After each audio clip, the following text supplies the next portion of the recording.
All right, Dr. Pompa here. Listen, I know I'm an hour off my normal time and a day early. We're still going to have a video tomorrow night, and that video is going to be on what fast to choose, because not all of you have to choose a water fast. I'm going to be talking about the new fasting mimicking diet, and I'm also going to be talking about some other options. Okay, so you'll get the lowdown on the fasting tomorrow night. And I'm going to answer a lot of questions as well, because I know you all are bottling up with questions. Okay, so tonight I said big news, and it really is. For the first time ever, you all are invited to one of my seminars. And many of you asked, well, this is the first time ever. It's March 28th in Nashville, and it is going to be the seminar of seminars. You know, it was the topic, of course. I have the top scientist in the world, Dominic D'Agostino, doing all the research on ketosis and ketones for the Defense Department. Yep, he's going to be there. I have the top cancer doctors. Yep, they're going to be there. Some of the top researchers on fasting, diet variation, my topic. That's actually my work, but he is one of the researchers talking about why humans need to change their diet. So all of this, okay, we have the Fit the Fat guy, Drew Manning. I mean, all of these people are going to be there. Oh, if you're a plant-based guy, David Avocado Wolf is going to be there. So, I mean, we're talking about absolutely packed in people of the best in the field of fasting, intermittent fasting, ketosis, and cancer. We have the top alternative cancer doctor. As a matter of fact, I'm leaving Thursday to go down to this cancer clinic to film everything they're doing. Because of the topic of cancer, we decided to bring in the public. And so for the first time, you can come. Now listen, if some of you say, gosh, I would love to go, but Nashville, well, guess what? We're also doing a live stream for y'all. So listen, on here, matter of fact, if you go to drpompalive.com, you'll be able to get all the info. So, and we'll make sure we put some things up here, my team, more about the details. I'm excited to meet some of you. Look, the live stream, okay, that's great, but come and meet me personally. I can't wait to teach this stuff to you live, and we're going to expand upon all these topics. I'm excited, believe me. My last seminar, I said I didn't want to leave the room, and they were pulling me off to do videos and things, and I said, gosh, this is one of the best seminars I've ever been to. This one's going to be better. So, Dr. Jerry Curatola, we talked about cavitations, doing a whole piece on cavitations, how to do them right, and why they lead to autoimmune and cancer and other problems. So you're going to hear all of that and get all the juicy info and all the new research that we're doing on that. So I can't wait. Okay, there's another piece of big news. I said I'm going to the top cancer clinic next week. I'm also going to be interviewing one of the top stem cell scientists in the world, and I'm going to Cancun to do it. So I get a few days vacation. That's awesome. But I'm going to do two shows there, the cancer show and also what they're doing with stem cells. Amazing stuff for the brain, amazing stuff for the immune system, autoimmune. Can't wait to see it. But I'm getting injected with some of their proprietary stem cells while I'm there, and Marilee. So guess what we did? We fasted. I'm on day 5 of my water fast. Pure water, Marilee as well. And I have to say, it was a breeze. I didn't even get hungry once. Day 2, my ketones were like 3.8 or 3.9. Day 3, they were like 4.7. And today, day 5, I don't remember what they were day 4. They were much higher. But today, I can tell you this, at 2 o'clock today, it was 7.4. So my glucose, ridiculous. I was literally over 4... I was more than double the target ratio for glucose and ketones, which I'm going to explain more of that, what that means, meaning max autophagy. I was in max autophagy, actually, day 2 of the fast. So I tell you all that to say this. When you follow this program, like my wife and I do, it works. You don't just run a marathon. You train for it to get a good result, or even to finish for that matter. Same with this. All of these videos, if you haven't been watching them, go back. We are fat adapting, getting your cells to utilize fat, using diet variation, using the intermittent fasting, using the feast-famine cycles, all of it in ketosis. All of that to prepare you for the marathon, to prepare you for the fast. You know why? Because day 1, day 2, day 3, you're getting the results that most people don't get until day 4. And that's what Marilyn and I experienced. And that's why it was a breeze, honestly.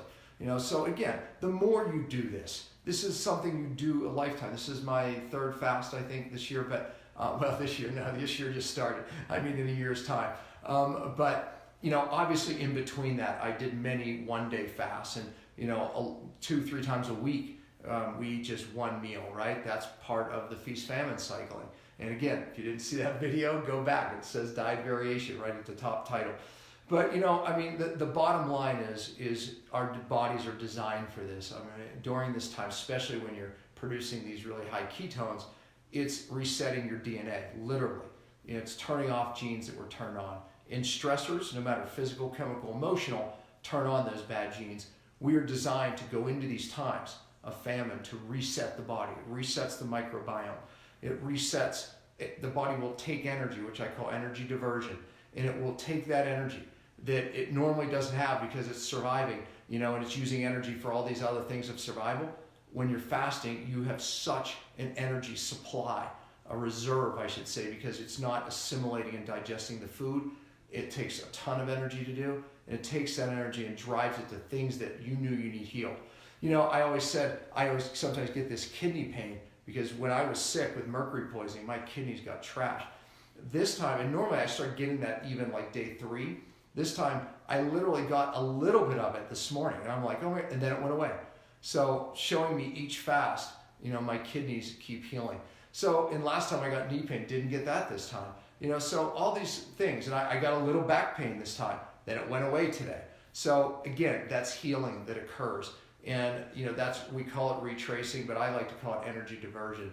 So all of these things, obviously getting max autophagy. And today, I just actually got back from the gym. I haven't eaten yet. I'm going to eat after this video. But I went day 5 workout. Your stem cells are at their maximum, and your growth hormone is at the maximum. Your cells are at the most maximum. So if you're healthy and you don't have a lot of health challenges, work out day 4 or day 5. I actually worked out yesterday as well because I just felt so amazing. But I took advantage. I don't recommend working out during a fast for people that have health challenges. You simply don't have, you want your energy to go to healing. I've done this a lot, so I'm able to work out and give my body that extra stress and raise up the growth hormone even more, force the cells to adapt, and the bad ones don't. But day 5 is the day for most of you to work out because your growth hormone is so high, your cells are so sensitive to the hormones, and also it's you get to eat later that day, so that makes it easier too. But Mary, I don't know if we have any questions, maybe even about the seminar, but or about anything else. We'll take a few, and then I'm going to go eat because I haven't eaten in 5 days. I can't wait. I'm so antisocial. I'm out of my mind. It's so easy for my wife to fast, except she misses the social aspect of food. Don't we all? But I'm telling you, her more so. I'm missing dinner with Jeff tonight. She misses her coffee too. I actually do, but I was pretty happy that I didn't miss it too much. Oh, by the way, let me take the question that someone had the other day. My wife, and some of you get this low back pain that's debilitating, hip and low back pain. And someone asked the question, why when I took baking soda, which is bicarbonate, why did that help it? And it helped it for a few hours, and they had to take it again, helped a few hours. Well, it does because it actually turns off autoimmune.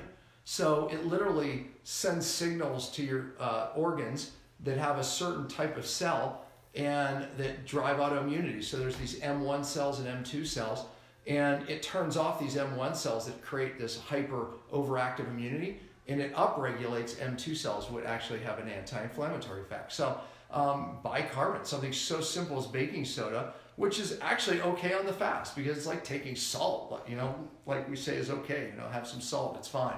But a little bit of the baking soda actually temporarily just upregulates the anti-inflammatory response in your body and downregulates the inflammatory response. So that's why it works. It actually has an autoimmune reaction, and it's actually known to help tone down autoimmune. So if you have that pain, most likely it's your body driving that during the fast. Your immune system's in a hyper mode trying to fix something, probably some stuff that you had later on in life or earlier on in life. And that's why that worked, to answer your question. Someone said fasting will not solve a thyroid deficiency problem or gut dysbiosis. Do you want to comment on it? Won't. Well, we have hundreds of doctors who would say the opposite. Now look, fasting doesn't cure anything, actually. The body does, right? But what fasting does is, and this is, by the way, this is why some of Longo's studies showed that it worked for type 1 diabetes, because the autophagy eats the bad cells and it raises up the stem cells in that particular study, which they're going to, oh, by the way, they'll be presenting some of these brand new studies at the seminars. That's why you have to be there. But it upregulated the stem cells and it actually recreated the beta cells that produce insulin. Pretty amazing. And because they've got all this money from the NIH, they're actually recreating that now in humans. So pretty amazing. In for thyroid, if you have a thyroid condition, go back and watch my diet variation, because that's what we, as a group of doctors in our Platinum program, which you're going to get to meet them if you come to the seminar, we have learned that you have to utilize this diet variation. Periods of feast, periods of famine is really the magic there. So yeah, I mean, you can get your body to do a lot when you upregulate stem cells. And again, we're going to see more and more of these studies actually coming out. To be honest with you, if you interviewed all of my doctors, we would say we couldn't fix gut dysbiosis without fasting. Just giving someone bacteria, it really doesn't work. The feast famine resets the microbiome. Fasting resets the microbiome. In my new book that's coming out, that we're releasing, that I'm launching at the seminar, called Beyond Fasting. And I go through all this information I've been teaching you is there, and then some, all my tricks. But all the studies are actually on that. I've cited many of them, so really exciting. But yeah, we couldn't fix a gut without fasting. I will say this, you don't fix your gut with one fast. All these things I've taught you for the last month, that's what we utilize actually to fix a gut. And this is where the real science is. Just giving someone a probiotic, yeah, no go. I wish it were that easy. On that from the same person, fasting temporary for candida, not permanent solution. Candida, 100% correct on that. Candida, if you watch my video last week, I actually, the one before that, I actually interviewed one of my clients. His name was Tommy. Massive candida issues, massive parasites. He talked about pulling out worms. Watch the video, pretty cool. But what he had been to the best of the best, because he has the means to do that, the best of the best. And it was a cavitation. And again, when we went upstream to the source, then that played a massive role in fixing the parasite issues and the candida. Me too. I couldn't get my candida right until I got my heavy metals down to a certain point. I would beat it back, it would come back. I'd beat it back, it would come back. But ultimately, yeah, these pathogens, you're 100% right. You have to go upstream to the neurotoxic source. And in the video that I did right after his, or the day after his, it was basically why you may not be fat adapting or can't lose weight. I talked about the 3 hidden causes that most doctors miss. And you can review it, but it is heavy metals, getting them out of the deep tissue. And at the seminar, I'm going to teach how we do this, very important. And then also mold is a big missing component. And also hidden infections, which we talked about, root canals, we talked about cavitations. And if you haven't seen the movie Root Cause on Netflix, do it.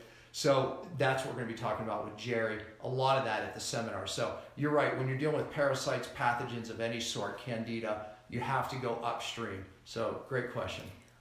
What is the dosage with baking soda for autoimmune? Yeah, I mean, they say start at 1/8. Most people can start at 1/4 of a teaspoon in water. And if you're doing that periodically, every 2-3 hours, you'll keep that pain down. But be careful. Some people that are too alkaline, it can actually create a problem and a heart problem. So, and don't take it with thyroid medication. It can actually, or I wouldn't take it with any medication, and don't take it with food. You're not eating because it's fast, so that was a silly comment. But don't take it with medication because it can interfere with the absorption. But yeah, so just start low and slow and go from there. And if you're good with an 1/8, go to 1/4, you're probably good after that. The seminar is in Nashville, March 28th March through 28th. 31st. And go right here, drpompalive.com. Although the and public... you'll get the info on that. And again, I hope to see you personally there, but also we are offering a live stream. First time we're having the public, so I'm really excited about that. Okay, listen, I'm going to sign off so I can eat. But tomorrow night's video is about what fast to choose. And I'm going to expand upon some other fasting big questions that we get, and we'll take more questions from you. So I'll see you tomorrow night. I'm going to be a little late. So look for me about 6:30, 6:30, 6:45 Mountain Time. Usually I do these videos at 6, but it will, like tonight, it will be late because I have a lot to do tomorrow because I am heading out for the stem cells. And by the way, that's the way you want to do it. We wanted to fast first because we're getting the stem cells. So we want to go through autophagy and then bring the stem cells in. That's why I fasted now. I didn't want to go there, get the stem cells, and then create the autophagy. No, we want to feed the stem cells, which I'm about ready to do. Because right now I've produced a heck of a lot of stem cells. And usually I inject myself with some stem cells right after the fast on top of my own. I like to even ramp it up a notch. But I'm going to do it in a few days. But that's why we fasted now, to take advantage of that. And yes, you are still fasting on the 24th. Yes, you're still fasting on the 24th through the 28th. I'm still leading you through it. I just had to do mine ahead. Great question. Thank you. Okay. All right, cool. All right, we'll see you tomorrow night.